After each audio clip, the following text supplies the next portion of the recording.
안녕하세요. 허승용 회계사입니다. 연말이 다가옴에 따라 많은 분들이 서서히 연말정산에 관심을 가지게 되는 것 같습니다. 세금을 적게 내거나 또는 환급을 받기 위해 혹시 놓치고 있는 부분은 없는지 챙겨야 하는 시점입니다. 연말정산 때 소득세를 줄여주는 여러 가지 세액 공제나 감면이 있는데요. 그 중에서도 오늘은 소득세를 5년간 최대 1,000만 원까지 감면해주는 중소기업 취업자 소득세 감면 제도에 대해 영상을 준비해 보았습니다. 특히 중소기업에 재직 중인 청년 근로자의 경우 최대 200만 원 한도로 소득세의 90%를 감면받을 수 있는 내용이니까 영상 내용 끝까지 시청해 주시기 바랍니다.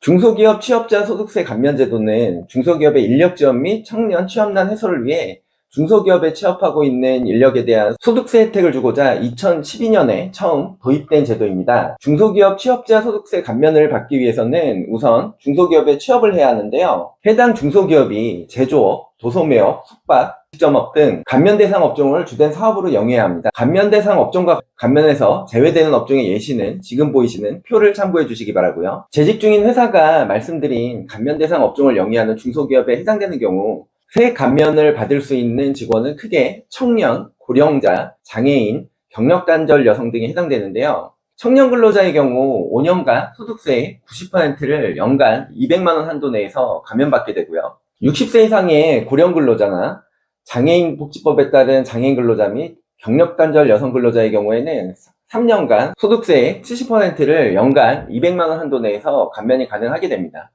2022년까지는 감면 한도가 연간 150만 원이었는데요. 세법 개정으로 인해 2023년부터 감면 한도가 200만 원으로 상향되었습니다. 특히 청년 근로자의 경우 감면 기간도 5년으로 길고 감면율도 90%로 가장 높은데요. 예를 들어 총급여 5천만 원, 소득세 산출세액 380만 2천 원인 청년 근로자를 가정해보면 감면 금액은 380만 2천 원의 90%인 342만 2,250원이 감면 금액으로 계산되지만 한도 200만 원에 걸려서 최종 감면 금액은 200만 원으로 계산이 됩니다. 한도에 걸려서 90%를 모두 감면받지는 못하지만 최종적으로 소득세의 절반 이상을 감면받을 수 있기 때문에 혜택이 굉장히 크다는 점 알아두시기 바라고요. 세액 감면을 적용받게 되면 근로소득 세액공제 적용 시 감면 전 근로소득 세액공제 금액에서 감면을 받은 비율만큼 근로소득 세액공제 대상에서 제외된다는 점도 참고해 주시기 바랍니다. 중소기업 취업자 소득세 감면 대상자 중 청년 근로자에 대해 좀 더 자세히 살펴보면 감면 대상이 되는 청년 근로자는 근로계약 체결 현재 만 15세에서 만 34세 이하인 근로자를 말하는데요. 여기서 만 34세 이하란 만 35세 미만인 근로자를 말합니다. 병역을 이행한 경우 최대 6년을 한도로 근로계약 체결 현재 연령에서 병역 이행 기간을 차감한 연령이 34세 이하인 사람을 포함하게 된다는 점도 참고해 주시기 바라고요. 다만 감면 대상 근로자에 해당이 되더라도 회사의 임원, 최대 주주나 그 배우자 및 그 친족에 해당되는 경우에는 감면 대상에서 제외된다는 점 알아두시기 바랍니다. 일용 근로자에 해당되는 경우에도 감면 혜택을 받을 수 없다는 점 같이 알아두시기 바랍니다. 소득세 감면 기간은 중소기업에 처음 입사한 날로부터 5년까지 적용이 되는데요. 만약 이직을 해서 다른 중소기업에 재취업을 하게 되는 경우 소득세를 감면받은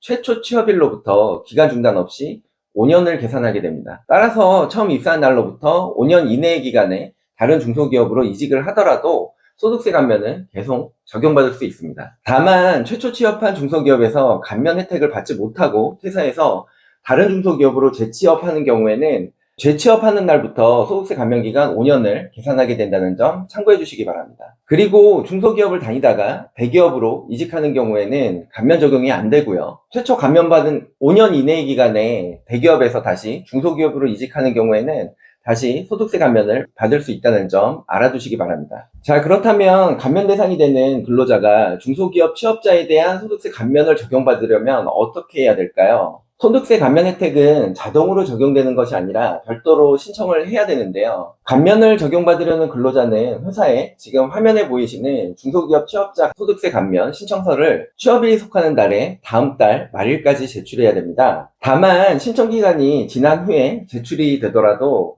소득세 감면은 가능하니까 이 점 참고해 주시기 바랍니다. 소득세 감면 신청서의 내용을 보면 1번에 이름, 주민등록번호, 주소, 취업자 유형을 기재하도록 되어 있고요. 이번에 보면 취업 당시 연령을 계산하기 위한 정보를 기재하게 되어 있습니다. 중소기업에 취업한 날의 나이를 기재하고 병역근무 기간이 있는 경우에는 그 기간을 기재하게 되고요. 최종적으로 병역근무 기간 차감 후 연령을 기재하도록 되어 있는데요. 이 연령이 만 35세 미만인 경우에만 청년 근로자 감면 혜택을 받을 수 있습니다. 3번에는 중소기업에 최초 취업한 날을 적고 종료되는 날을 같이 적은 후에 서명해서 회사에 제출하면 됩니다. 이때 병적증명서나 장애인증명서와 같은 관련 서류도 회사에 같이 제출해야 된다는 점 참고해 주시기 바랍니다. 회사는 감면 신청을 받은 근로자로부터 감면 신청을 받은 날이 속하는 다음 달 10일까지 감면 신청을 한 근로자의 명단을 지금 화면에 보이는 중소기업 취업자 소득세 감면 대상 명세서에 기재해서 세무서에 제출해야 합니다.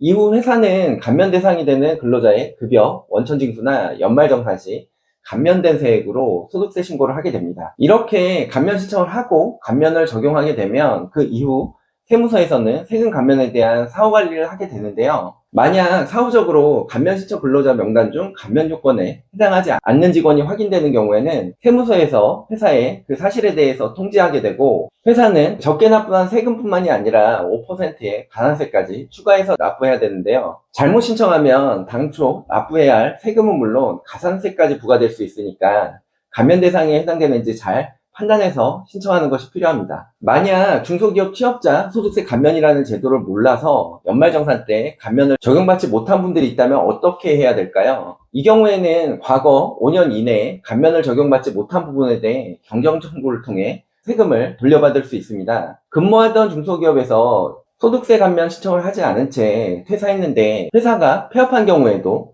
경정청구 신청이 가능하니까 이 부분 꼭 기억해 두시기 바랍니다. 경정청구는 홈택스를 통해 직접 신고하시거나 세무대리인의 도움을 받아 진행하는 것도 가능하니까 상황에 맞게 선택해서 진행해 주시면 좋을 것 같습니다.